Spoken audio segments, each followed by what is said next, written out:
tous les Africains, Adams et Pierre, ils sont donnés rendez-vous.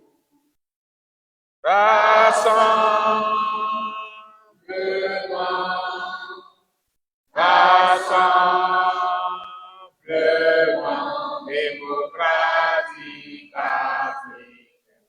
Voilà le NDA. Au pays nous prévoyez. Le PDC qui vaincra. C'est le parti fondé pour servir le vaillant peuple ivoirien. Rassemblement démocratique africain. Voilà le NDA. Vivra! Vivra! Vivra! Vivra et vaincra! Merci. Nous allons parler.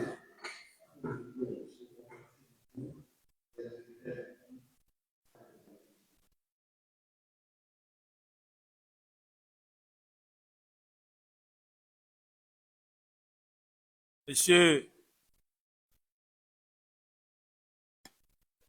les vice-présidents du PDCI-RDA, messieurs les personnels politiques et tous ceux qui sont à ici, messieurs les spéciaux du président, tous mes frères et sœurs PDCI-RDA.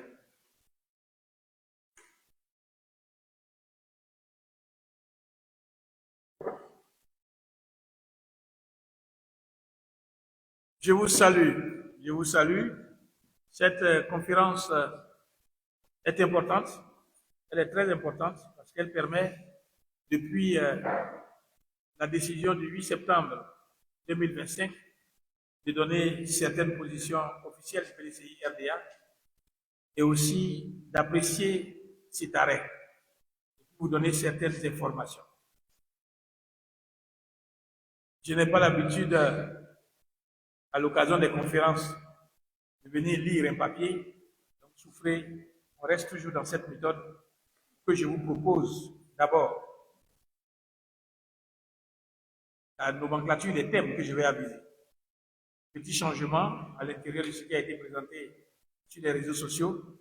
Il faut d'abord que je vous donne une information capitale de laquelle vont découler l'ensemble des éléments qui concernent notre appréciation de l'arrêt du 8 septembre, notre appréciation de l'assignation et tout le reste. Donc je parle. Cette conférence aurait dû se tenir mardi. Mais par rapport à un empêchement d'arriver de l'extérieur lundi nuit, c'est difficile de maîtriser tous les paramètres pour le faire. Mais il fallait faire cette conférence très rapidement. Et pourquoi? Je voudrais vous informer que le candidat Tidiane Thiam a introduit depuis hier, reçu au greffe ou au secrétariat du Comité des droits de l'homme de l'ONU, une demande de mesures provisoires. Une demande de mesures provisoires. Il faut que je vous explique. Une demande de mesures provisoires. C'est la nouvelle la plus importante de cette conférence de presse. Vous vous rappelez que le président avait introduit une procédure devant le Comité des droits de l'homme de l'ONU. Et cette procédure a accouché de la directive qui avait été donnée, qui refusait les mesures provisoires qu'on avait sollicitées et qui demandait à l'État de Côte d'Ivoire, sur la base de l'article 25 du règlement, du pacte international sur les droits civils et politiques, d'avoir à faire en sorte que les droits de M. Tidiane Thiam, les droits politiques soient respectés. Rien n'est fait. Donc, dans cette même procédure, des éléments nouveaux sont apparus avec la décision qui a été rendue le 8 septembre 2025, qui permet aujourd'hui, sur la base des dispositions de l'article 94 du règlement intérieur du Comité des droits de l'homme, de demander à ce comité de se pencher sur des mesures provisoires. Les mesures provisoires que nous demandons consistent en quoi?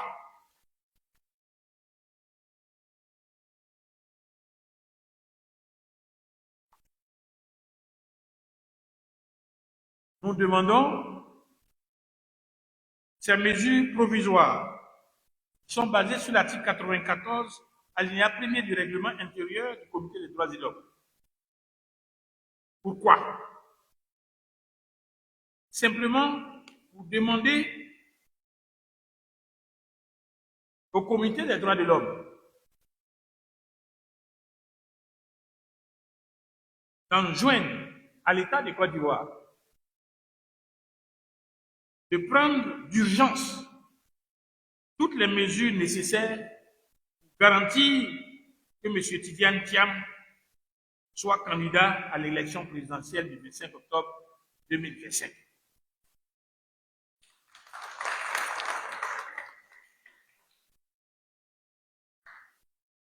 En le faisant, nous nous appuyons sur un raisonnement qui est en tout point très simple. D'abord, il y a le contexte. Nous avons vu que ce contexte-là était complètement un contexte de violence, un contexte d'interpellation, d'arrestation. Il faut que je puisse rappeler que nombre de nos militants responsables de jeunesse sont arrêtés et se trouvent aujourd'hui encore à la maison d'arrêt pour des tentatives de troubles à l'ordre public et autres.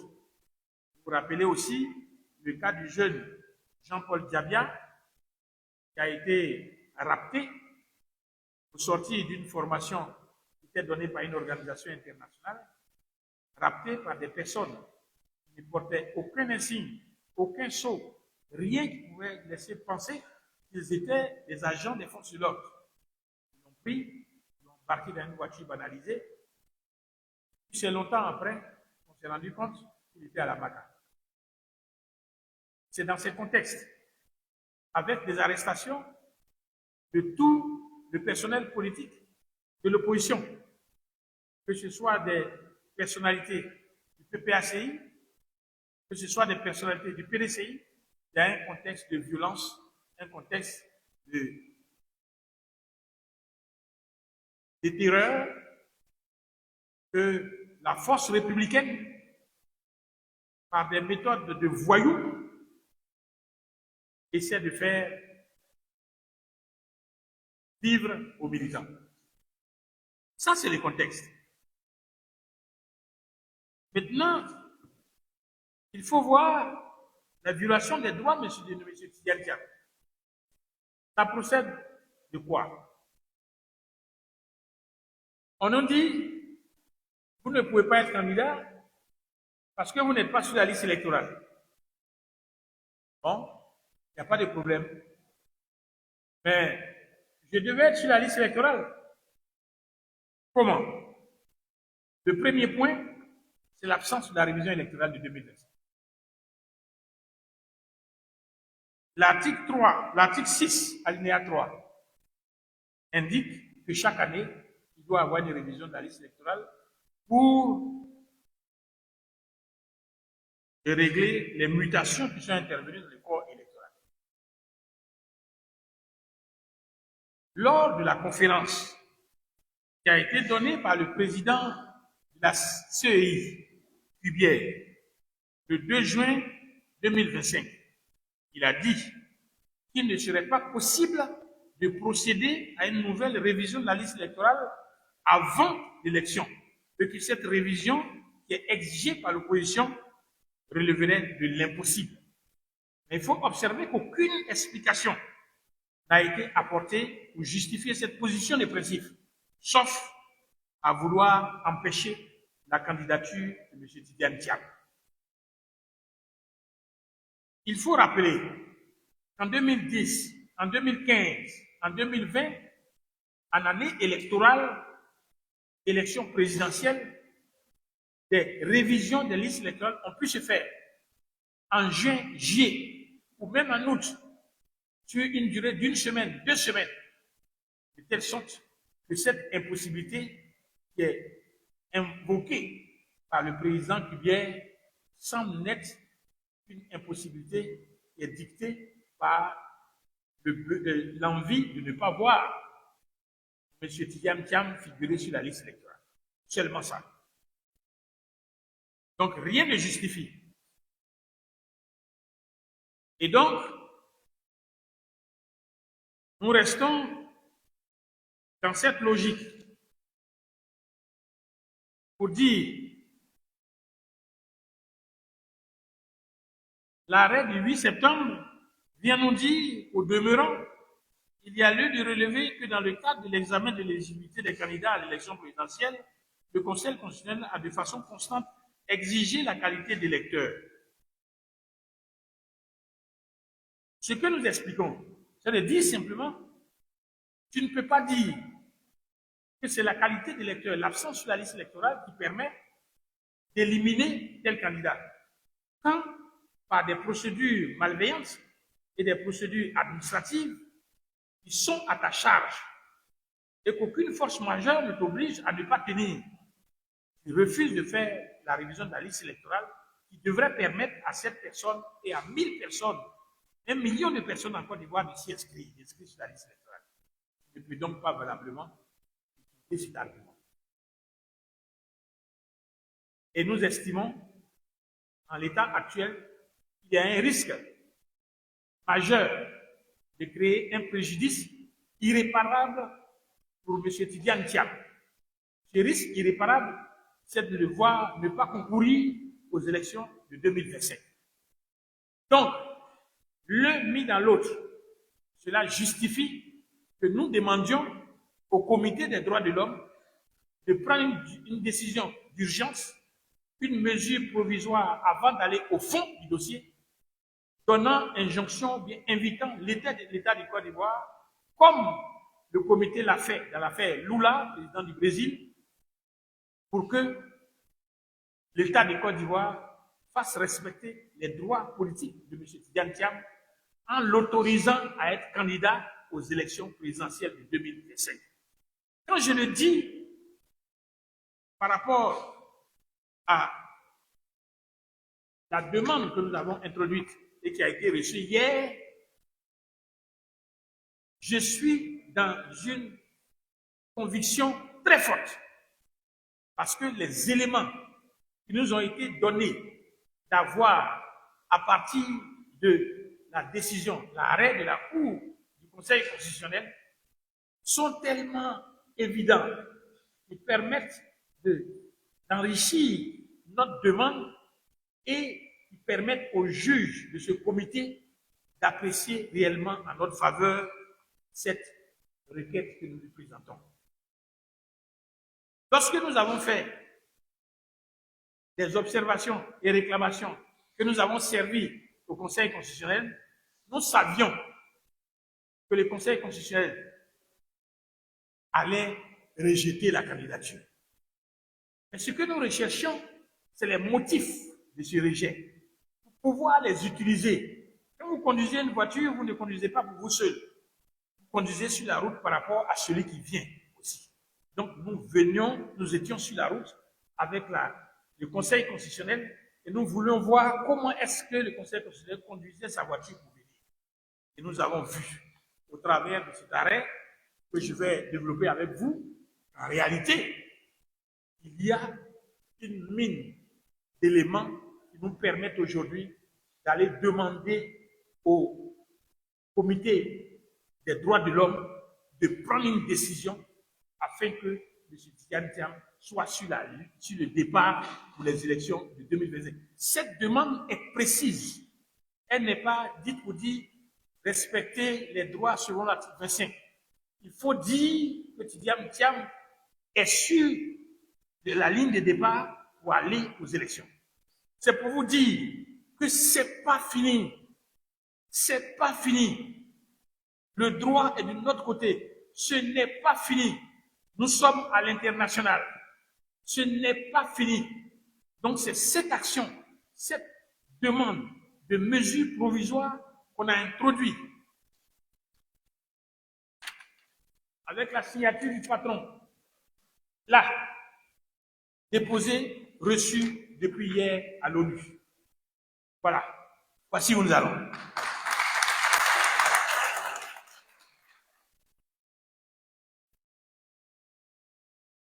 C'est quand même assez gros de dire je t'élimine parce que ton nom n'est pas sur la liste électorale. Oui, mais je serai sur la liste électorale parce qu'on doit faire la révision de 2025. On ne fait pas. Ton nom n'est pas dessus. Ah, messieurs de l'ONU, ils ne veulent pas faire la révision parce que je vais être enrôlé. Donc, ils ne peuvent pas me poser l'article 48 qui dit que ceci, puisque ce qui a été fait, c'est de leur fait, de leur malveillante malignité.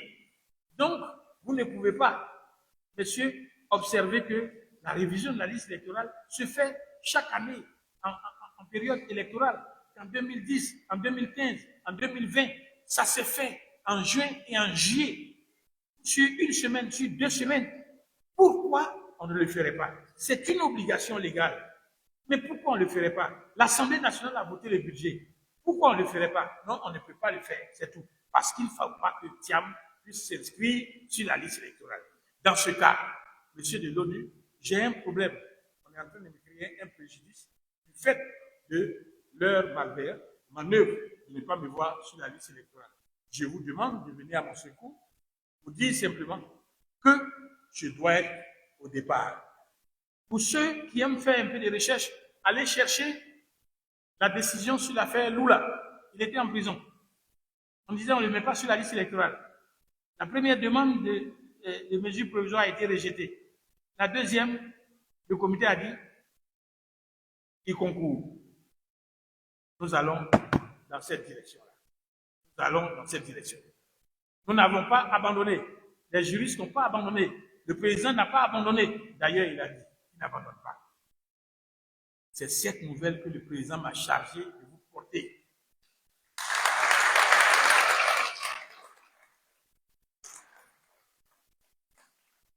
La requête, la demande a été faite. Elle a été déposée. Depuis 2 semaines, 3 semaines, nous travaillons là-dessus. Ça a été fait. 6 petites pages avec des pièces. Tout déposé au comité des droits de l'homme. Et nous attendons dans l'urgence la décision. Parce que c'est une mesure provisoire qui requiert célérité. Donc, le comité va en toute urgence prendre des décisions. Nous pensons sincèrement que le droit sera dit. Voilà.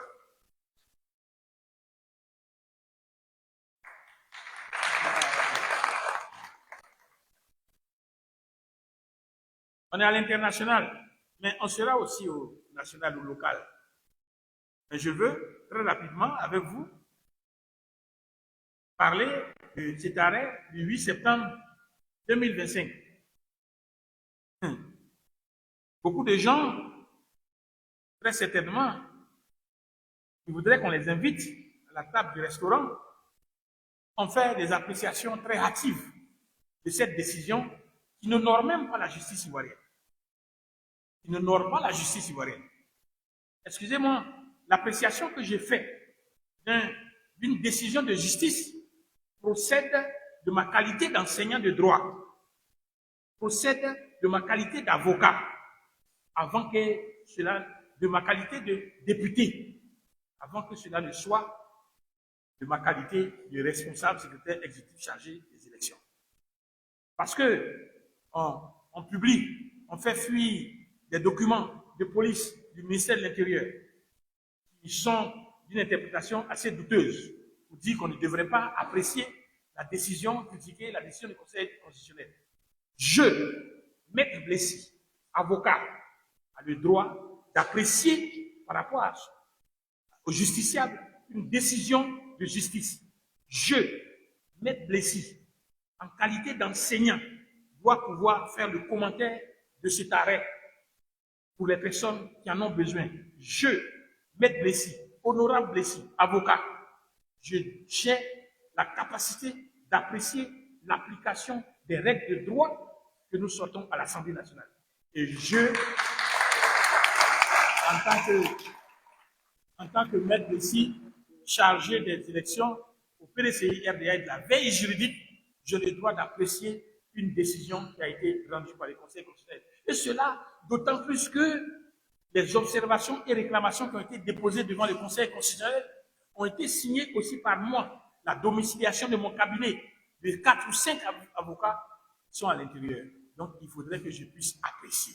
Et je vais apprécier. Mais diantre, comment certaines personnes qui aiment la Côte d'Ivoire peuvent aimer cette décision?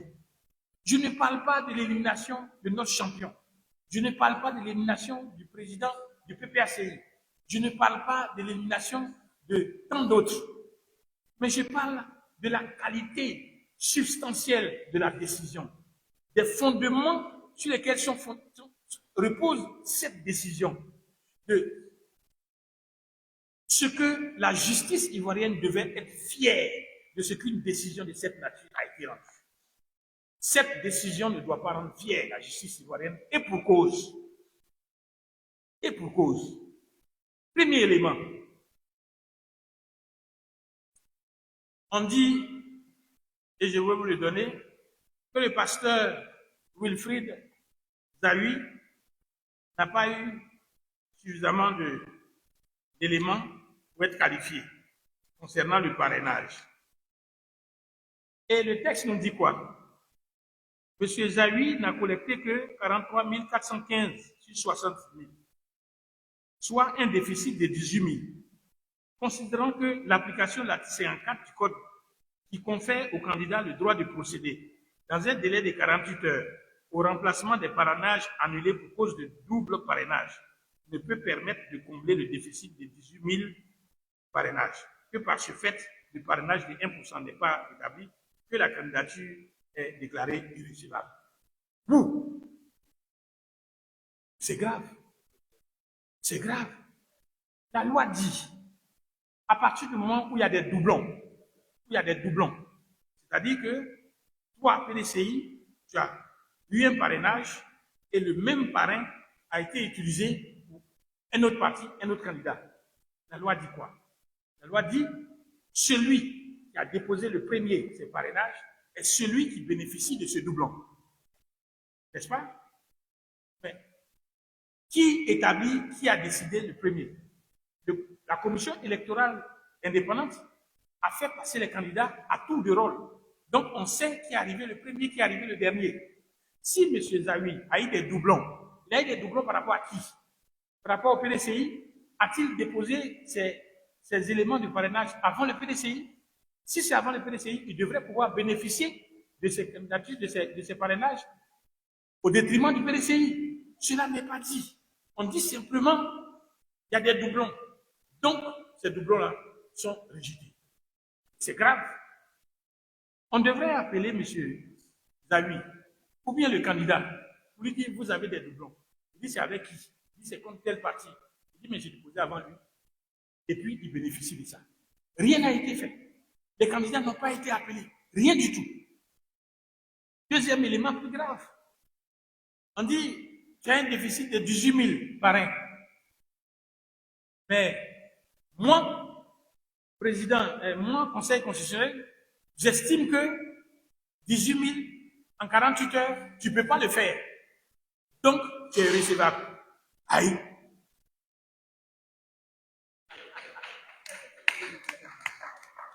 Comment tu le sais? Comment tu peux le savoir?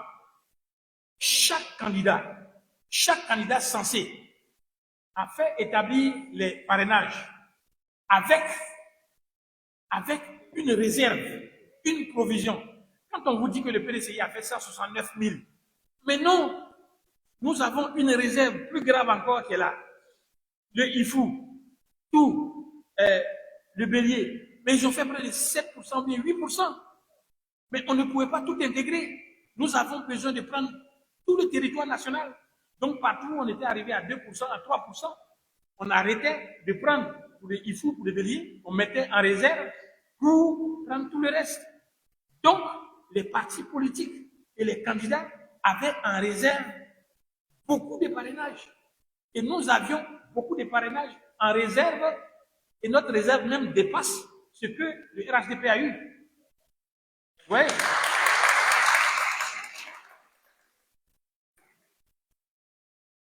Donc, pourquoi les partis politiques ou bien les candidats n'ont pas été appelés pour essayer de régler le problème de leur parrainage dans les 48 heures? Comment le Conseil constitutionnel pouvait présager seul que les 48 heures ne suffiraient pas au pasteur Zawi pour remplir 18 000 candidats? Comment cela ne pourrait pas se faire avec les autres? Voici une part de cette décision. D'où est-ce qu'elle vient? D'où est-ce qu'elle vient? Violation grave de la loi. Violation grave même de la loi. Maintenant, troisième point, je demande bien. On dit qu'il y a des gens qui ont des fausses cartes d'identité. Mais attention, quand nous faisons le parrainage, les numéros de carte d'identité sont vérifiés sur la liste électorale. C'est-à-dire quand vous dites, monsieur X, pour qu'on introduise, si c'est avec le terminal valide, parce que le numéro de la carte d'identité qui a permis de faire le numéro de la carte d'électeur est valide. D'où vient-il donc que des numéros de carte d'identité qui sont dans le fichier électoral sont regardés comme pas valables, comme faux? Donc, ce que M. Blessy avait dit en son temps à cette réunion avec la CEI, ce que M. Blessy avait dit en son temps à l'Assemblée nationale, ce que l'avocate du PPACI avait révélé, ce que nous avons toujours dit, c'est donc vrai. Il y a donc des cartes d'identité factices qui sont venus du forum d'Agamé ou alors du marché Gouraud et qui se sont retrouvés sur la carte d'identité. Excusez-moi si j'indexe Agamé, excusez-moi. Voilà. Donc, il y a quelque chose qui ne va pas. Il y a quelque chose qui ne va pas. Ça ne va pas. Ça ne va pas. Maintenant, en dehors de ces éléments, ce sont des éléments généraux. Revenons au candidat du PDCI. Dans la décision, le Conseil constitutionnel fait dire que le PDCI a demandé la reprise de tout le processus électoral. Mais c'est faux. C'est faux. Cela apparaît clairement dans nos observations et réclamations. Le PDCI ne l'a pas demandé. Non. Le texte est là. Que je peux servir de nos réclamations. Il n'a jamais été là. Toutes les fois que le Conseil constitutionnel ne veut pas répondre à un moyen qui est soulevé, il reformule le moyen pour répondre à la question que lui-même veut. Que lui-même veut. Là, ça pose problème. Là, ça pose problème. Ensuite, cette affaire de article 48, la hiérarchie des normes, on nous a dit, oui, le texte renvoie à un article 48 du Code électoral qui lui-même est un texte référendaire. Oui, moi je suis juriste, je comprends, je sais ce que c'est que le texte référendaire, je sais ce que c'est que le principe de la hiérarchie des normes. C'est-à-dire quand on dit principe de hiérarchie des normes, c'est-à-dire tout ce que vous voyez, arrêté, décret, loi, ordonnance, en droit là, il y a une hiérarchisation. Il y a un qui est en haut et puis les autres qui sont en bas. Donc, la Constitution dit, article 55, on fait comme ça. Et puis, la loi renvoie à une loi organique, assez particulière pour faire ça. Mais attendez donc, quand on nous dit que le code électoral procède d'une loi référendaire, il est précisé à l'intérieur que ça a été modifié par une ordonnance. Par une ordonnance.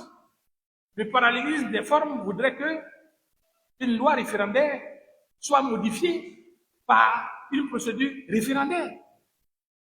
Une loi organique se modifie par les mêmes procédures d'adoption de la loi organique. D'où vient-il qu'une ordonnance présidentielle vient modifier un texte référendaire ou un texte, une loi organique?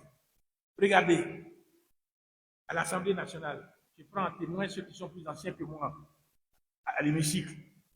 Lorsque le président prend une ordonnance, l'ordonnance vient à l'Assemblée pour être validée. Vous n'avez pas le droit de faire un amendement à l'ordonnance. Le texte est voté tel qu'il est. Vous pouvez faire des observations, on peut bavarder, causer un peu entre moi à l'Assemblée, à l'hémicycle, mais vous ne pouvez pas dire l'article 2 de cette ordonnance-là, nous pensons que c'est mal écrit. Non, c'est tel que c'est venu en bloc que vous devez voter. Vous voyez? Donc le président seul s'est mis, il a modifié le texte référendaire, le texte organique, et puis il a mis dedans.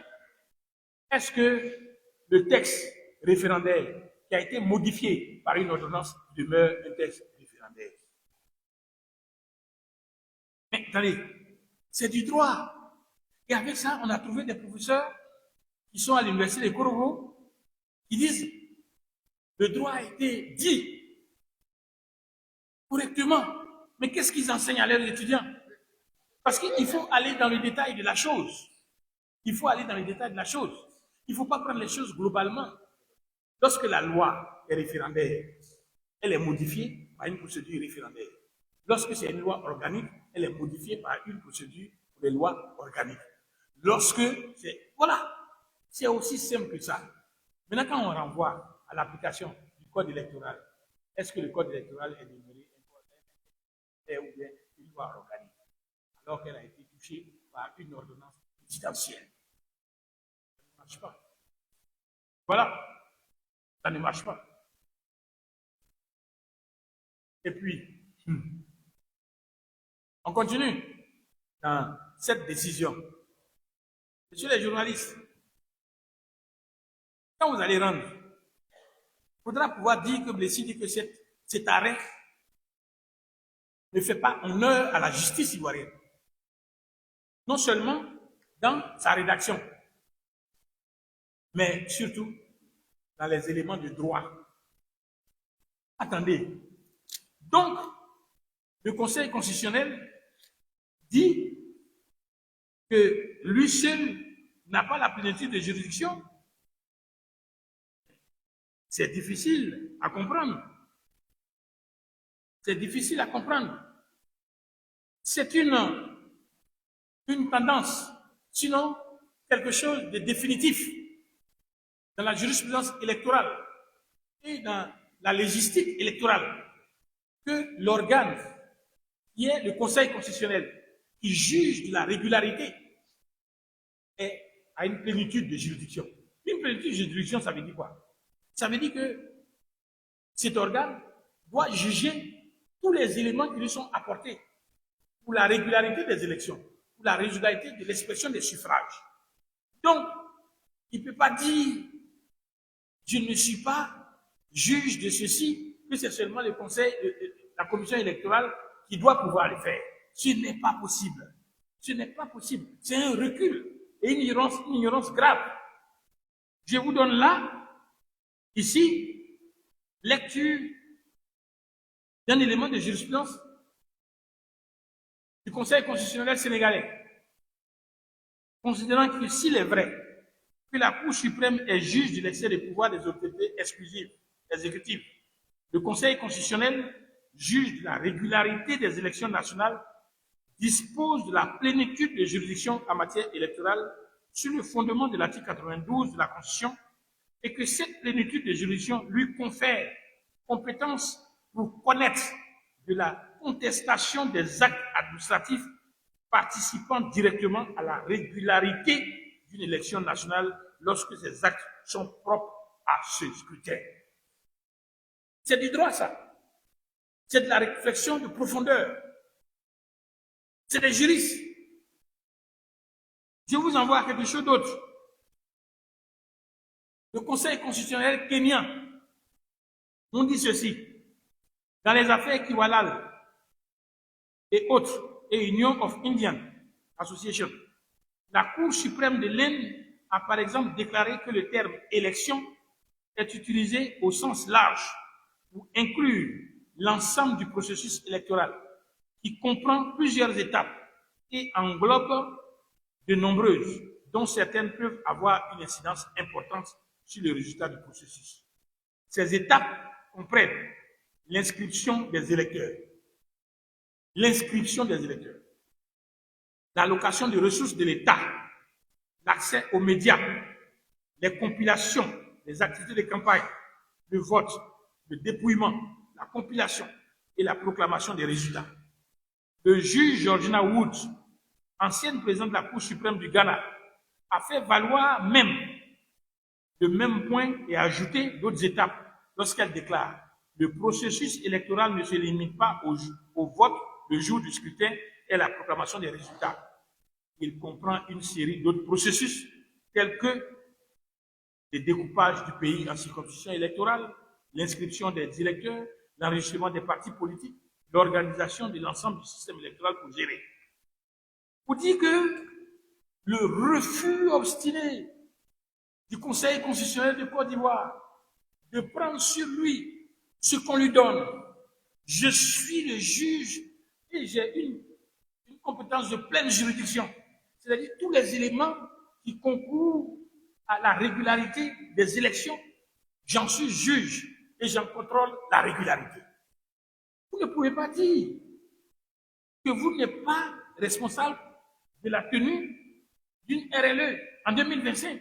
Mais si, parce que ça force le suffrage, parce que la liste électorale n'est pas actualisée, parce que beaucoup d'Ivoiriens n'auront pas eu leur droit de voter ou bien d'être électeurs ou bien d'être élus assurés. Donc cela, c'est le Conseil constitutionnel qui en assure la régularité. Que le Conseil constitutionnel était saisi pour dire qu'il n'y a pas eu d'élection, il n'y a pas eu de révision de la liste électorale en 2025. Le Conseil constitutionnel dit oui, compétence de pleine juridiction. La loi oblige à tenir une RLE en 2025. Le budget a été mis en place par l'Assemblée nationale. Donc, il faut tenir. Et que l'absence de cette RLE viendra paralyser ou bien rendre irrégulières les élections. Voici la compétence du Conseil constitutionnel. Attendons. C'est ce même Conseil constitutionnel qui ne comprenait pas, qui se refusait à le dire, mais qui plus tard arrive sur le problème de l'éligibilité et qui dit, qui vient juger de l'éligibilité, lui qui disait être seulement juge de la régularité. Vous comprenez? Voici un problème de fond qui est là. Maintenant, un fait quand même qui est aussi grave. L'article 56 du Code électoral me dit, moi, quand j'ai été candidat, Tidiane Thiam, lui-même Tidiane Thiam, ou bien le parti qui lui a donné l'investiture, peut valablement faire des observations et réclamations entre les mains du Conseil constitutionnel. Voici ce que le texte dit, l'article 56. Donc le texte de l'article 56 désigne qui a la qualité pour agir, devant le Conseil constitutionnel concernant les observations et les réclamations. Oui, nous l'avons fait. Ce n'est pas Tidiane Thiam qui a fait ces observations et les réclamations devant le Conseil constitutionnel. C'est le PDCI RDA qui lui a donné l'investiture, qui a fait ces réclamations. J'aime le droit. Je fais cela depuis que j'ai eu mon bac et je suis rentré en première année. 79-80. Donc depuis 1980, je ne fais que ça, du droit. Du droit.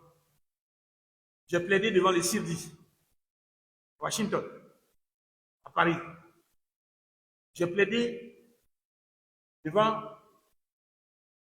la cour de la CEDEAO, à Abuja. J'ai plaidé plusieurs fois, devant la cour des droits de l'homme, à Arusha. J'ai plaidé et j'ai plaidé. J'ai vu des décisions, de nombreuses décisions. J'ai pratiqué des juges. J'ai lu des décisions. Mais cette décision concernant l'éligibilité d'Alassane Ouattara, président Alassane Ouattara, l'utilisation du droit, si on appelle ça encore du droit, je ne l'ai jamais rencontré. Ça n'honore pas. Ça n'honore pas notre pays. Ça n'honore pas les juristes. Et ça n'honore pas la justice ivoirienne. On nous dit quoi?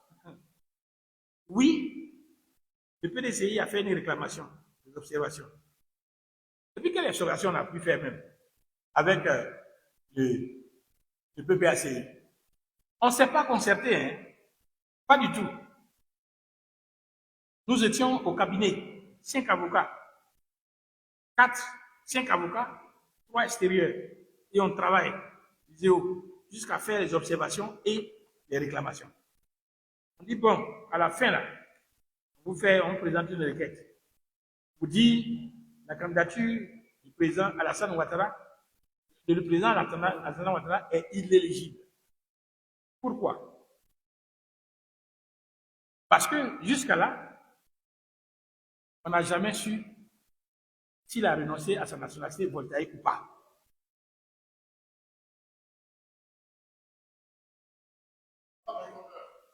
On n'a jamais su. Vous voyez, une semaine avant, le vendredi d'avant, le Conseil constitutionnel rend une décision dans l'affaire Ousmane. Ce candidat, cette personnalité qui avait demandé à faire invalider la candidature d'Alassane. Le Conseil constitutionnel lui dit qu'il a été déjà candidat en 2020. Donc, ces éléments ont été déjà jugés. Vous n'avez pas demandé à la Cour, au Conseil, de juger une deuxième fois la même affaire. Donc, dérobade. Alors, on met dans nous là. Il n'a jamais donné la preuve qu'il a renoncé à sa nationalité voltaïque. Avec des pièces. Avec des pièces. Et puis, curieusement, le PPACI nous rejoint avec la même requête.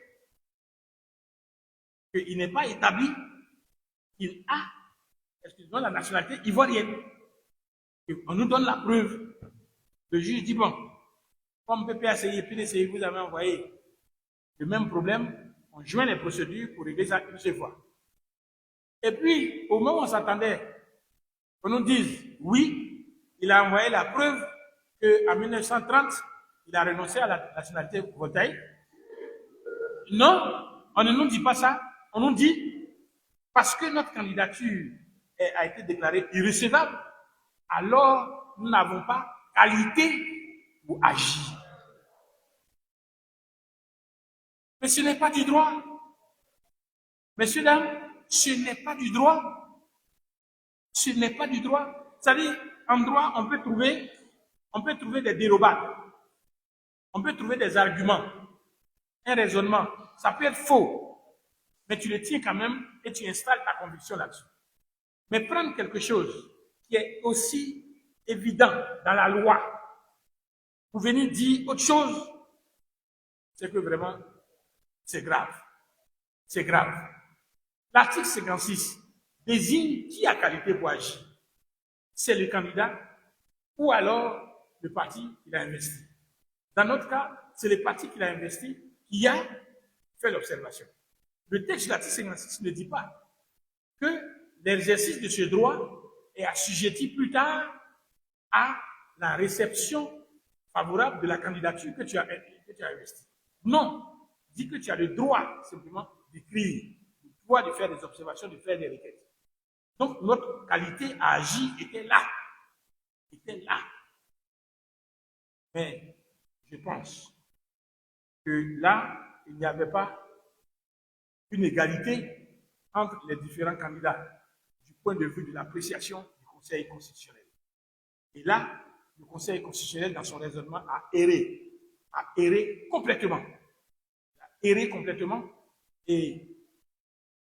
les juristes s'interrogent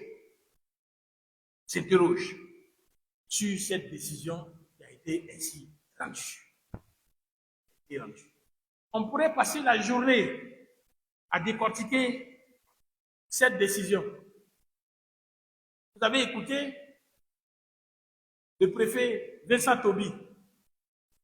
Il dit, mais quand on a déposé nos parrainages avec mon directeur de cabinet, mon directeur adjoint, celui qui est le directeur de campagne, tous, je leur ai dit, dormez avec vos téléphones ouverts, avec le volume mis au maximum. J'ai prévenu aussi chez moi à ma résidence pour qu'on ne rate pas un acte de commissaire de justice. Parce que nous attendions que le Conseil constitutionnel puisse téléphoner pour nous dire venez, il y a un doublon. Venez, il y a un parrainage qui ne fonctionne pas. Rien du tout. On a attendu, éveillé pendant 10 jours, 14 jours, on n'a rien entendu. Mais attendez, soyons sérieux. Lorsque vous voulez organiser des élections, vous devez être d'abord investi de ce besoin de clarté. Il faut que ce soit clair. Il faut que ce que vous faites ne soit pas critiquable.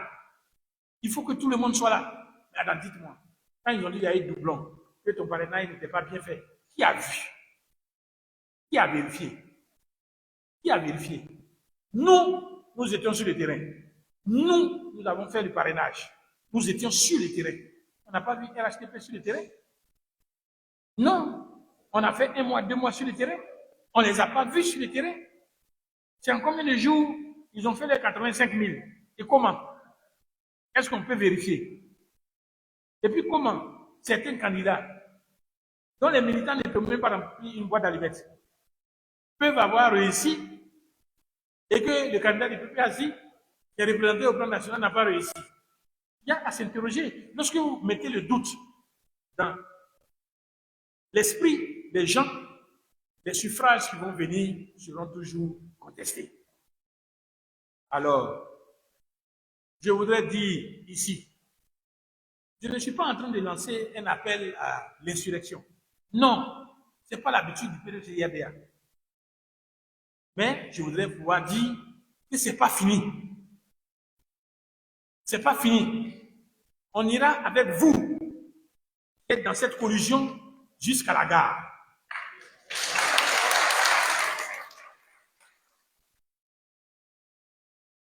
Par les moyens légaux. Oui, par les moyens légaux, on ira avec vous jusqu'à la gare. Un des moyens, c'est ce que nous avons exprimé devant le comité des droits de l'homme à l'ONU et on va se sentir. On va se sentir. Maintenant, je voudrais sur cette question pouvoir dire que nous avons fait un parrainage de plus de 170 000. Plus, on était au-delà de 200. On était au-delà de 200 000 au PDC.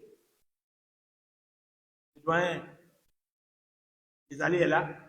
Il a supervisé les travaux du comité qu'il a fait. Et ici même, je veux dire mes félicitations à ces jeunes, à ces cadres qui se sont mis à disposition pendant tout ce temps-là. Et surtout aussi à tous ces collecteurs régionaux, à tous les députés, à tous les hauts représentants, à tous les délégués sur le terrain qui, sans moyens, ont fait ce taxe, ont fait en sorte que nous ayons autant. Aujourd'hui encore, les gens téléphonent aux délégués et aux représentants pour se plaindre. Comment on dit qu'on doit soutenir la candidature de Thiam et puis vous n'avez pas mis mon nom parmi les parrains? Il y en a encore peut-être 300 000 qui sont sur le terrain qui veulent forcément qu'on mette leur nom. Vous voyez comment c'est important. Alors, je voulais dire une chose ou deux, très rapidement. C'est politique. D'aucuns font courir le bruit. Ça, c'est une commission qui m'a été donnée par le porte-parole Bredoumi. Ils font courir le bruit que dans les hautes instances du PDCI et RDA, où il y a nos sages, ainsi de suite, il y aurait des approches entre le PDCI et M. Bion. Je voudrais vous dire, même le président Tidiane Thiam ne peut pas oser, tel que nous sommes sur le terrain. Il n'y a aucun contact, aucun deal, aucune discussion à l'intérieur du PDCI, au sommet du PDCI, au milieu du PDCI, à la base du PDCI qui concerne Tidiane Thiam.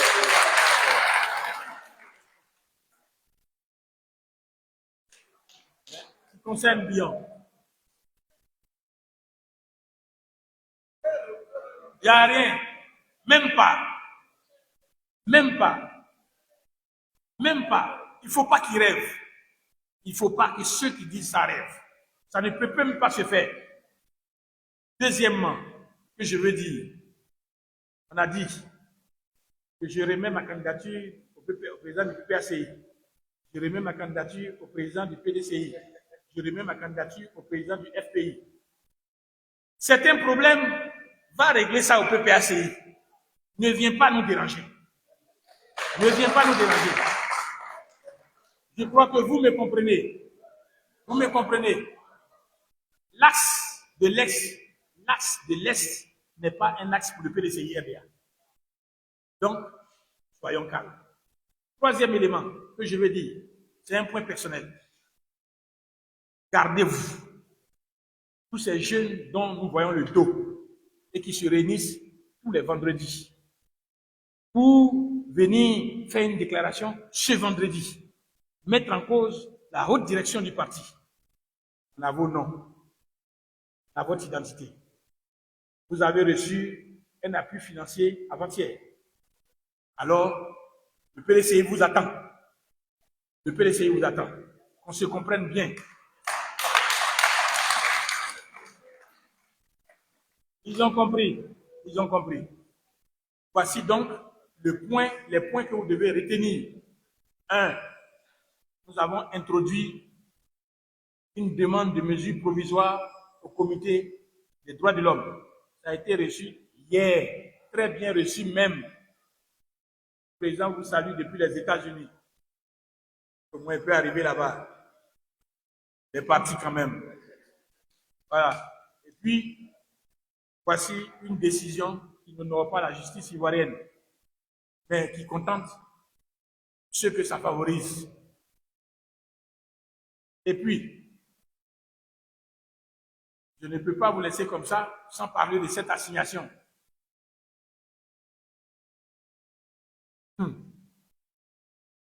Tous les jours, on aura une assignation jusqu'à ce que le Congrès arrive et que nous réussissions à modifier les textes pour arrêter cette... Parce que vous savez, maintenant, sur les réseaux sociaux, comme au tribunal, tous ceux qui étaient dans un café, dans un bar, qui parlaient, et puis on disait, oh, tais-toi, ce que tu racontes là, c'est des bêtises. Ils ont accès aux réseaux sociaux et ils ont des gens qui les supportent. Nous avons reçu cette assignation. Les gens disent qu'eux-mêmes, ils sont secrétaires de section. Nous sommes en train de vérifier. Nous vérifions. Nous vérifions avec les délégués, les hauts représentants. Si c'est une qualité pour agir contre le PDCI RDA. Ils ont écrit. Mais il faut qu'on sache que le PDCI est resté toujours sur la défensive. Que si cette procédure, si au cours de cette procédure, on se rend compte que les qualités exprimées sur l'espoir d'assignation procèdent d'un faux, d'une fausse déclaration, le PDCI se révèle le droit de poursuivre au correctionnel.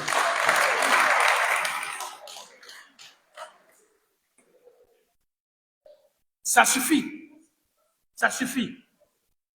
On a tous vécu nos moments de frustration. Lorsque tu as des ambitions dans un parti politique, et que ça ne croise pas, l'évolution ne croise pas avec ce que tu as eu comme ambition, tu es frustré. On a connu tous ça. C'est la gestion du groupe. On ne peut pas nous nommer tous. On ne peut pas s'entendre tous avec les délégués ou avec le haut représentant. Mais ça ne fait pas de nous quelqu'un qui envoie son parti devant les tribunaux. Ce n'est pas possible. Et puis, on nous dit quoi? Je vais glisser là-dessus. parce que c'est le 2 qu'on va régler cette affaire. Ils nous disent que M. Tchad n'avait pas la nationalité ivoirienne au moment où je l'ai élu président de la PCR. Alors, moi, je pose la question, de quel congrès il s'agit? De quel congrès il s'agit? Le premier ou le deuxième? Quand est-ce qu'il a renoncé à la nationalité française? Et quand est-ce que s'est tenu ce congrès électif?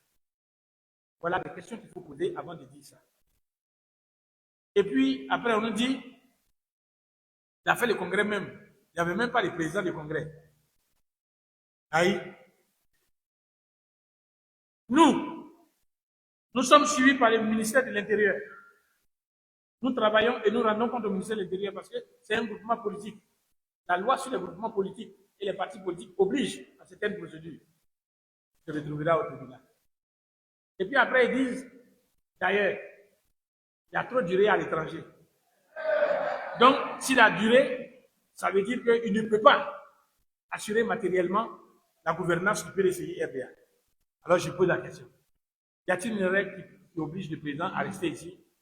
Dans les textes statutaires et réglementaires, est-ce qu'on a dit un jour que si le président a fait 6 mois, 7 mois dehors, il peut être déchu de son poste de président?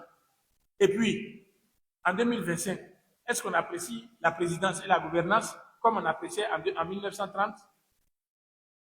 C'est ça le problème. En 1930, comment on faisait? Comment est-ce qu'on faisait? Comment est-ce qu'on faisait? Quand le président Houphouët-Boigny voulait éviter la dure répression des péchous, il est resté combien de temps en France? Il est resté combien de temps en France pendant que le RDA était ici? Voilà, il y a des éléments. Et puis, dites-moi, moi, je suis en réunion, quand le président veut, avec lui, je m'installe dans mon bureau, ou bien dans le bureau du directeur de cabinet, ou bien dans la salle du secrétaire exécutif. Le président est là, en face de moi, et on travaille pendant 2 heures. Il l'a fait avec les députés, il l'a fait avec les hauts représentants, il le fait tous les jours avec la haute direction du parti. N'est-il pas présent?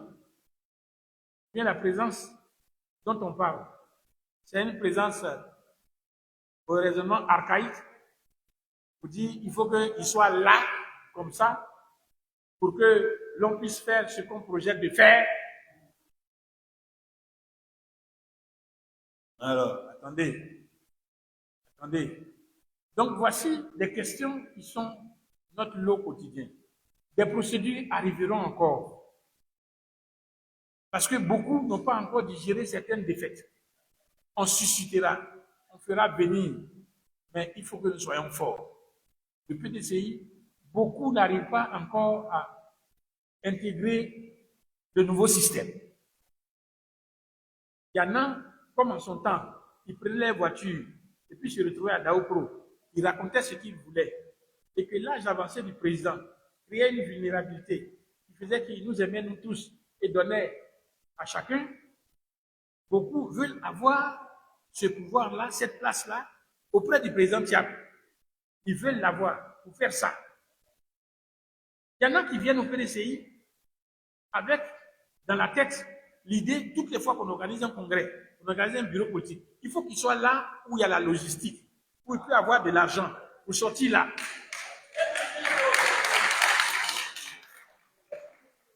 Il y en a qui viennent au PDCI pour ça. Il y en a aussi qui viennent pour avoir l'ascension des postes toujours. Et quand ils sont contrariés par rapport à ça, ils sont dans tous les États, ils veulent partir. De grâce, acceptons de faire changer le PDCI RDA. Chacun aura sa place. Nous sommes partants. Nous livrons l'ultime combat. L'ultime combat.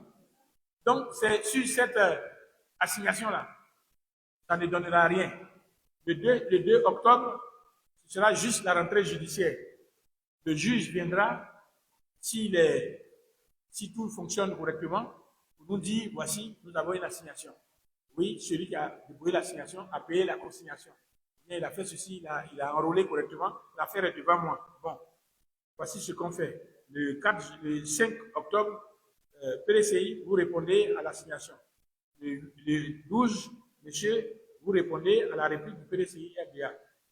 PDCI, vous voulez encore répliquer? On réplique une dernière fois. On réplique là. Donc, le tribunal va donner un calendrier. On va échanger nos écritures. On appelle la mise en état.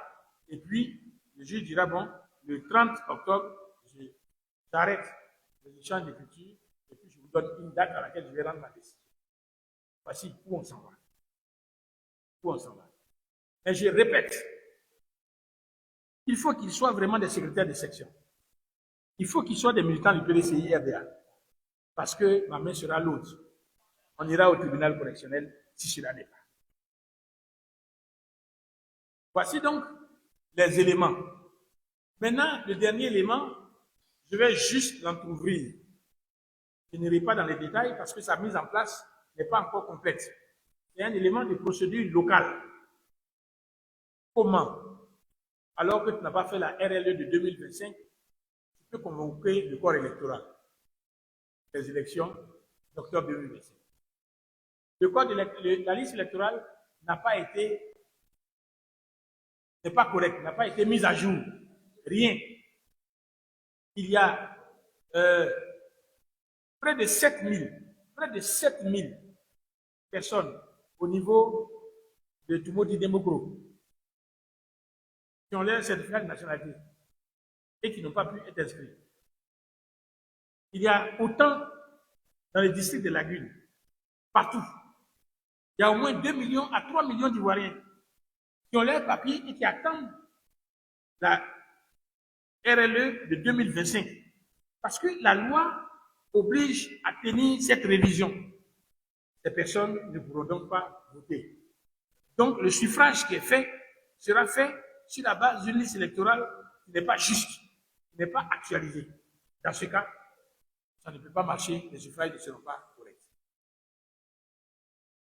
Est-ce que ces personnes-là vont accepter, en restant assis comme ça, qu'on convoque le corps électoral dans lequel eux ne sont pas pour venir faire une élection? Est-ce que réellement le décret du 30 juillet 2025 qui porte convocation du corps électoral n'est pas un décret qui est entaché d'irrégularité? Cela, le PDCI laisse pas où? Ou bien ces personnes qui voulaient être inscrites ne vont pas laisser. Une procédure sera mise en place dans les jours qui viennent très rapidement. On ne sortira pas dans le dos de quelqu'un. On sera ensemble à la gare. Ensemble.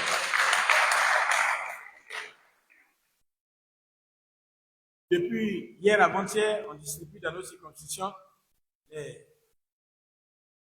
éléments des urnes.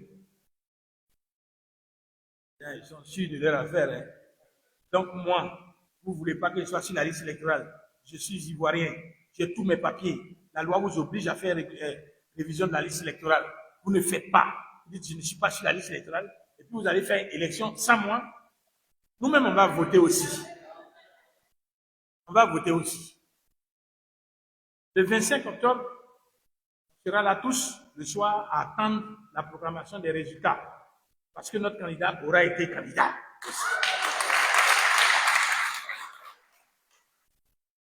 Ne tombez pas dans la provocation. Je ne sais pas comment vous exprimer ce que je ressens et qui fait peur. Qui me fait peur.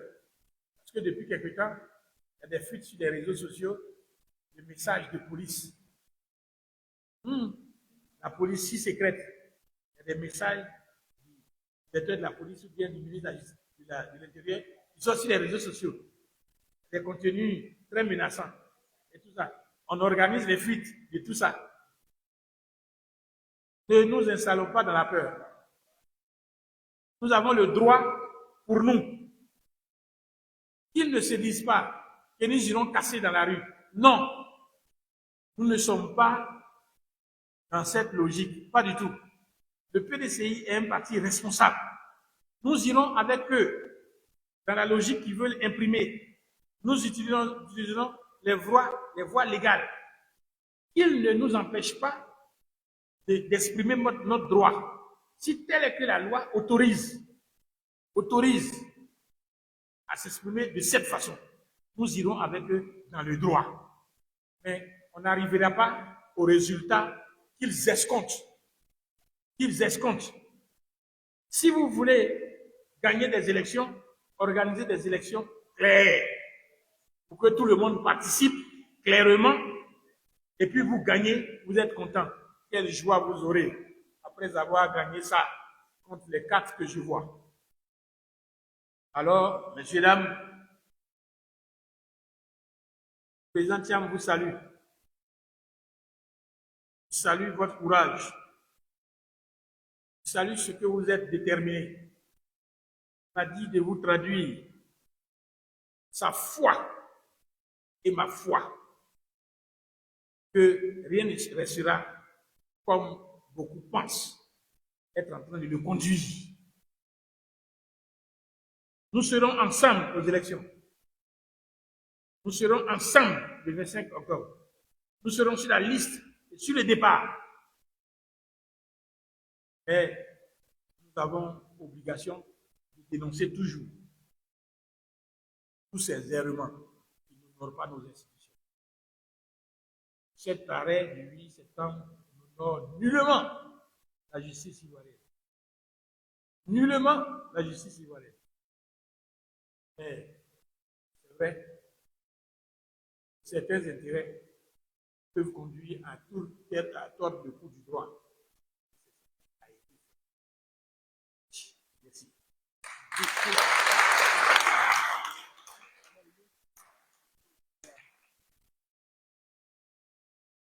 Nous allons encore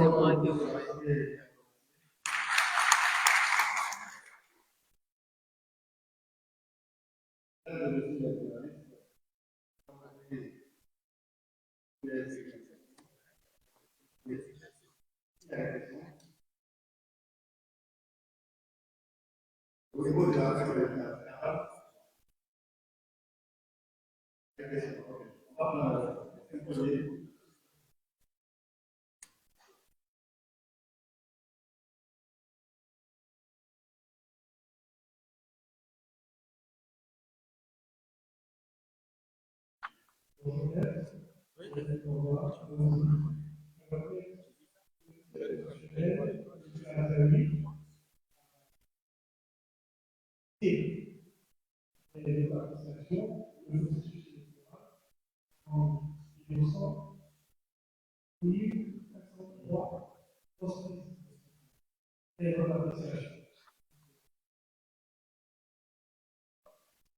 Je peux les prendre. le Conseil constitutionnel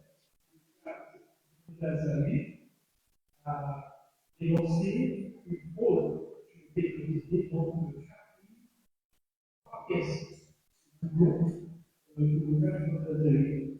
Quelle est votre appréciation pour avoir assisté à la procédure électorale de l'UPS?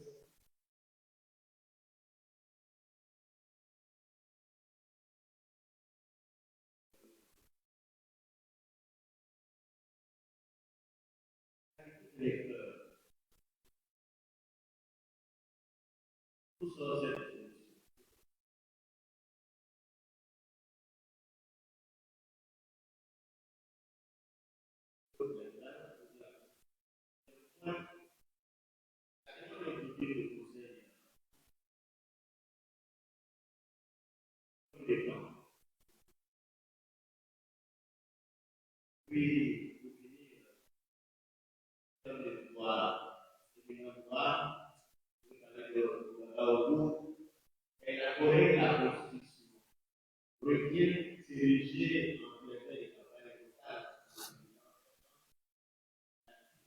de ces gens. Est-ce que l'homme du pouvoir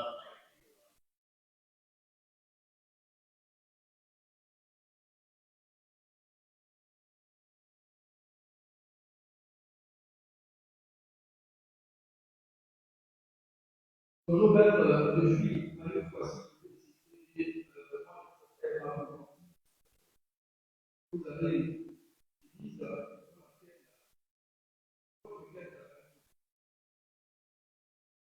le droit de l'homme de l'élection. Et si vous pouvez Et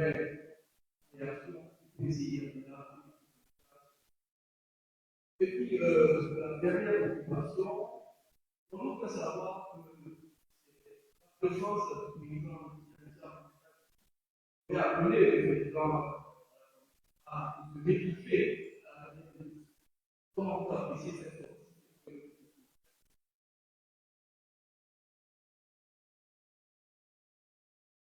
D'accord. Je vais commencer par le dernier point. Je n'ai pas l'habitude de parler de ce que je ne sais pas. Ce que je sais, c'est que le président Thiam est aux États-Unis. Il est parti peut-être pour des problèmes professionnels, mais aussi pour des problèmes politiques.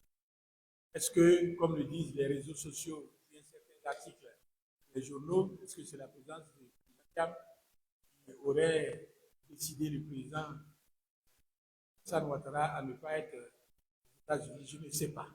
Je ne sais vraiment pas. Le président Thiam est habituellement aux États-Unis. Cette fois-ci, sa présence coïncide avec cette grande réunion de l'ONU, où au cœur de tout ce séparable se trouve la question. Bon, je ne comprends pas si tel est que le président ivoirien devait prendre la parole à l'Assemblée générale de l'ONU. Je pense que cette prise de parole est plus importante que les problèmes domestiques du Côte d'Ivoire. Je n'ai pas d'informations là-dessus. Maintenant, la première question, c'est sur la Constitution et le Code électoral, sur la qualité de l'électeur. Il faut voir que c'est la Constitution, en l'article 55, qui a énuméré les conditions pour être candidat aux élections présidentielles. Le Code électoral est revenu en son article 48, je crois, pour préciser encore que la personne-là doit être sur la liste électorale. Donc, ce n'est pas la Constitution qui a exigé cette dernière condition, mais c'est le Code électoral qui est venu rajouter cette condition. C'est pourquoi ça a eu à faire débat dans les journaux, sur la place publique, dans les réseaux sociaux. Dit, attention, hiérarchie des normes, c'est la Constitution qui devait s'appliquer. Mais, avec son fondement sur la hiérarchie des normes, la Constitution, au-delà de toutes les lois. Moi-même, je pose une question aussi.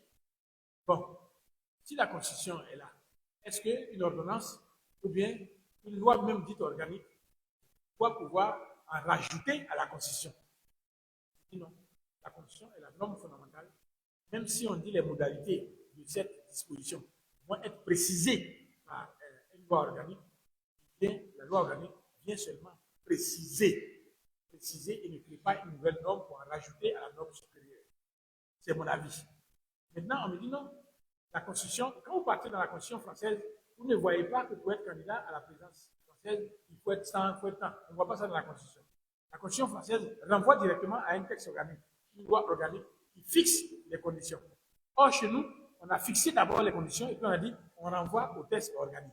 Alors, la question qui se pose, c'est de savoir, est-ce que le texte, la loi organique même, ou encore la loi référendaire, avait qualité, était habile à en ajouter aux conditions fixées par l'article 57.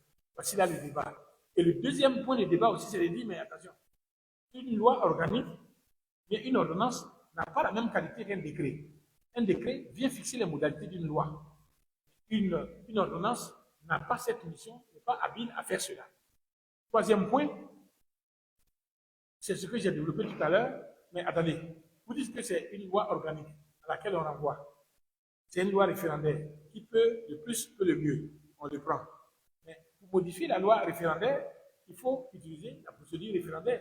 Vous utilisez une procédure qui est toute personnelle. C'est le président qui s'enferme dans sa chambre et qui fait une ordonnance. Il fait une ordonnance et puis il fait passer. Et d'ailleurs, en Côte d'Ivoire, les ordonnances fonctionnent déjà avant leur validation par l'Assemblée nationale. Avant leur validation par l'Assemblée nationale. Et quand il fait cette ordonnance, c'est personnel. Et puis, ça modifie un texte référendaire. Ça modifie une loi organique. C'est pas normal. Est-ce que la loi organique qui a été modifiée par une simple ordonnance demeure une loi organique? Je dis non. Son authenticité, sa capacité a été violée. Vous ne pouvez pas. Donc, c'est un débat. Regardez, il faut que nous ayons cette capacité de nous élever, de dire que le code électoral, la constitution, la loi même sur le Conseil constitutionnel contient des irrégularités, des incompréhensions, des contradictions que nous devons ensemble essayer de faire, de lever, pour que demain nous ayons des bonnes élections. Regardez par exemple le délai de publication de la liste électorale définitive. Le code électoral dit, je ne sais pas, 15 jours. La Constitution dit 45 jours. Le texte qui fonde le Conseil constitutionnel dit 45 jours. C'est quoi ça? Donc, puisque chacun se lève un matin et puis modifie, sans respecter les règles. Donc, il y a forcément des contradictions qui vont exister. Maintenant, le comité des droits de l'homme, dans combien de temps? En droit, il y a des procédures classiques.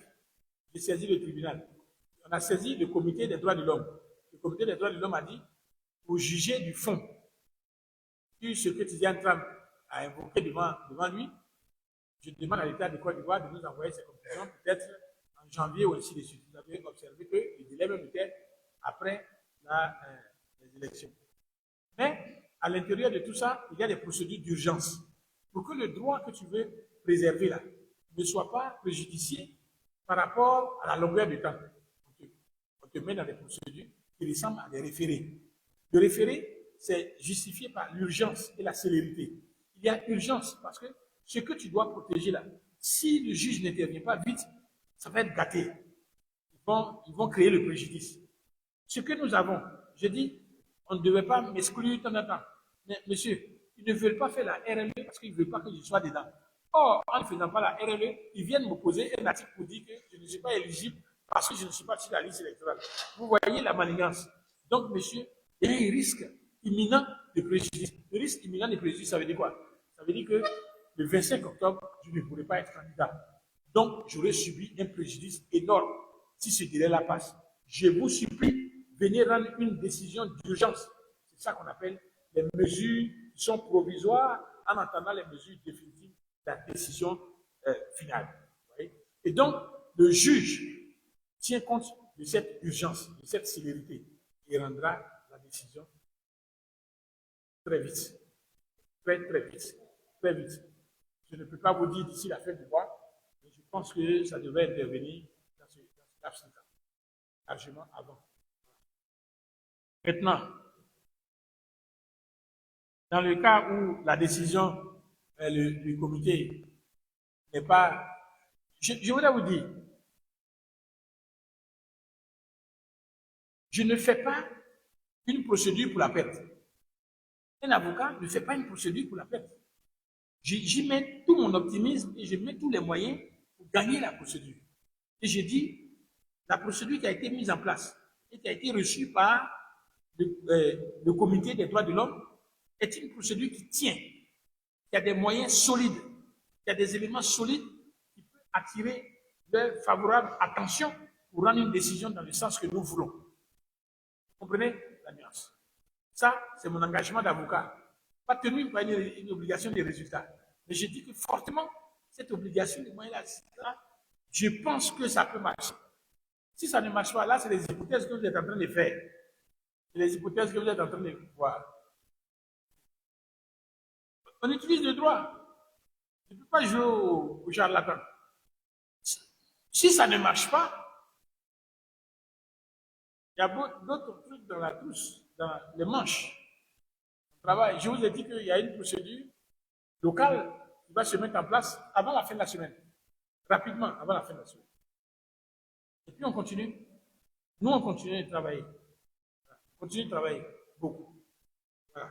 Donc ça va se passer. Maintenant, Ouraga Ougou.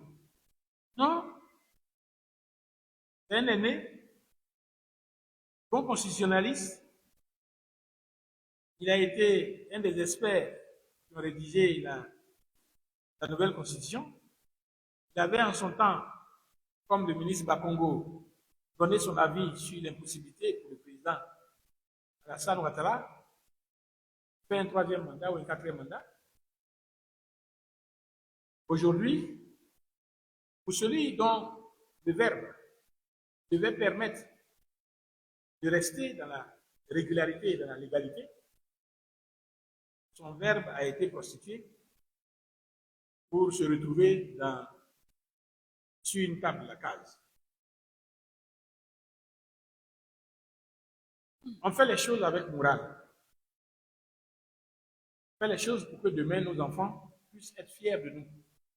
La position que papa a tenue là, ils puissent soutenir la contradiction lorsqu'on dirait que ton papa a été un faux, acheté, quelqu'un qui n'a pas pu soutenir une idée jusqu'au bout, qui a vendu l'âme, la pitance. Je ne veux pas le juger, mais je pense qu'il n'est pas moral lorsqu'on vous a donné une mission dans laquelle vous devez gérer avec beaucoup de probité, de revenir dans la scène politique et dire je soutiens celui qui cristallise les questions, les problèmes. Ils doivent rester silencieux. Silencieux, complètement. Les juges sont silencieux. Quand vous partez, quand vous êtes formé comme juge, on vous demande d'apprendre à être placide. Quand quelqu'un est en train de plaider devant toi, tu n'as pas besoin de dire, voilà, voilà. Pendant que l'avocat est en train de plaider, tu dis oui, jamais. Ma réaction préjuge de la décision que tu vas rendre. Mais le juge doit rester là. Il ne dit rien. Son œil même ne cligne pas, il est là. Ce que tu dis là, c'est même pas si ça a un effet. C'est ce que devait être ce comité d'experts. Soit ils se taisaient complètement, et si on leur envoyait une procédure pour interpréter ce qu'ils ont fait, ils étaient face à ça. Mais ils ne viennent pas après dans l'arène. Peut-être qu'à force de garder ce silence, ils auraient fait.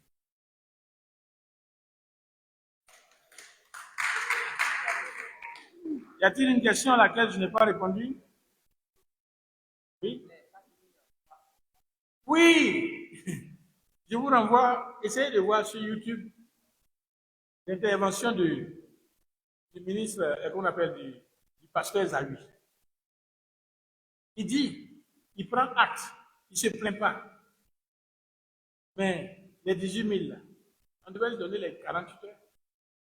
Pour remplir, on ne sait pas quelle réserve il a fait, quelle provision il pouvait avoir, ainsi de suite. Et il a raison. La même chose, le préfet Vincent Tobi. Il dit, mais on devait nous dire parce qu'on a des réserves partout dans toutes les régions. Ouais, mais c'est-à-dire, à l'obligation de la loi, tu ne peux pas substituer des hypothèses. Je pense que 18 000 en 48 heures, ce n'est pas possible. Donc, irrécevable. C'est grave. On n'a pas besoin de faire gauche pour ça. On n'a pas besoin de faire droit pour ça. Oui. Et puis, en réalité, les fausses pièces d'identité, ça vient d'où? Bon, c'est leur origine. Parce que les pièces d'identité, là, c'est sur la liste électorale qu'on prend ça. C'est sur les éléments qu'on prend. D'où viennent ces fausses pièces d'identité? Mais on a toujours dit que la pièce d'identité ivoirienne n'est pas fiable. On s'est toujours battu. Tout. Mais on ne nous écoute pas. De telle sorte que tout ce que nous avons n'est pas clair. Donc les 4 000, il faut, en principe, auditer. C'est pourquoi nous disons qu'il faut auditer la liste électorale. Ceux qui se réjouissaient, on m'a pris, je suis sur la liste, le Conseil constitutionnel a bien fait son travail. Sauf si la victoire que vous recherchez, c'est d'être sur la liste, alors là, vous pouvez pavoiser. Mais si la victoire que vous recherchez, c'est gagner les élections présidentielles, alors avec cette liste et puis tout le reste, vous ne pourrez pas aller loin. C'est pourquoi nous insistons pour qu'il y ait toujours ce travail sur la liste électorale. Sur la liste électorale, le doyen Amangwa Lukensi est là, qui a fait un travail formidable sur la question de la présence des fraudes sur la liste électorale. Des fraudes sur la liste électorale. Des fraudes sur la liste électorale. Et puis, comme le disait cet influenceur sur les réseaux sociaux, vous pouvez essayer même aussi, tiens aussi. Quand toi seul, on dit de faire 1%, toi tu fais jusqu'à 169 000 là. Comment les gens n'auront pas peur pour t'enlever? Ils auront peur pour t'enlever. Mais, et puis on n'a même pas épuisé, on pouvait partir jusqu'à 800 000. 800 000. Donc voici, je pense que c'est les éléments que je pourrais vous donner.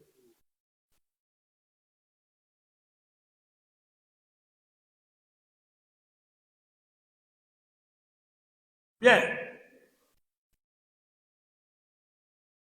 Vous voyez là? Oui, tu m'as parlé.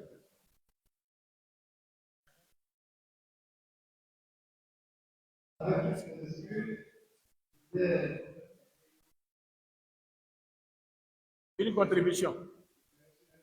Voilà.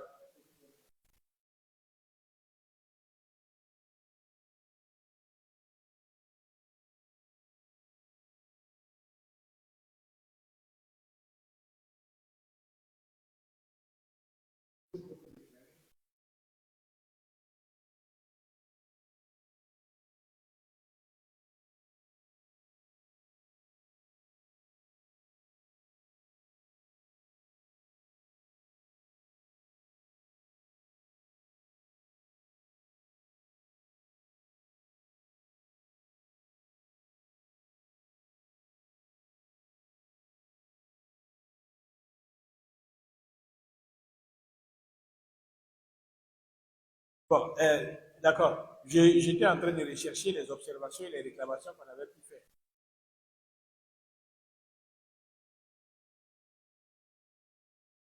C'est une finesse de raisonnement que l'on n'a pas pu saisir réellement.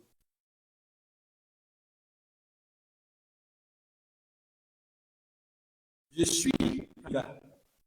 J'ai eu mon certificat de nationalité. J'ai l'ensemble de toutes les pièces. Et puis, dans le processus pour arriver là, j'ai des problèmes.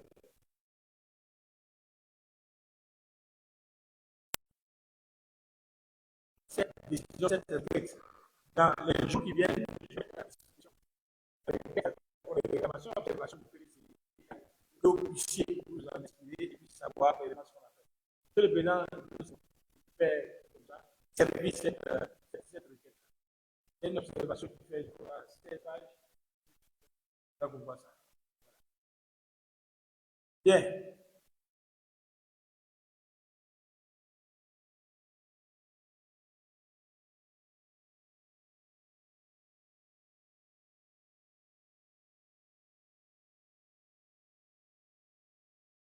D'accord.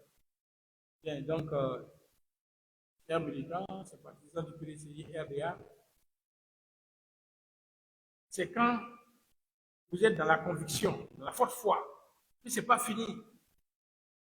On sort pour les messages de police pour venir parce que nous pensons que, comme le dit le doyen Bridoumi, pendant que vous tirez sur la corde, de la même façon que ça te brûle dans la main ici, celui qui tire de l'autre là aussi, ça brûle dans sa main. Donc ça brûle dans nos deux mains, les deux côtés. Quand Toto tire la main là, ça chauffe dans Toto, ça chauffe dans la main aussi. Donc, soyez optimistes. Soyez toujours là, à l'écoute de la haute direction du parti. D'aucuns attendent des mots de faire cela. Le PDCI ne s'inscrit pas dans la violence. Le PDCI s'inscrit dans la légalité. Nous sommes avec vous. Nous sommes installés dans cette conviction que ça ne va pas se passer comme ceux-là pensent que ça va se passer. Restez très positifs. Nous savons de quoi nous parlons. Nous savons de quoi nous parlons. Nous savons de quoi nous parlons. Et vous n'avez pas le droit d'être pessimiste. Vous êtes des phares.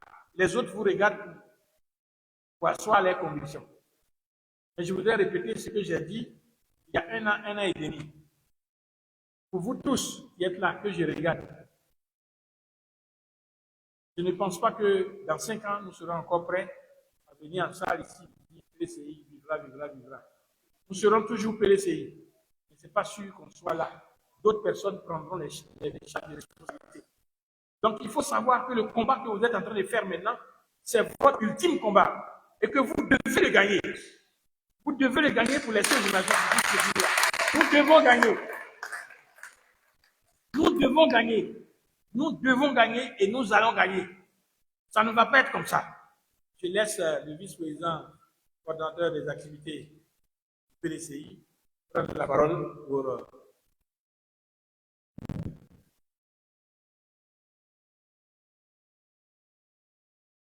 Je voudrais qu'à la fin de cette conférence, je dirai une seule chose.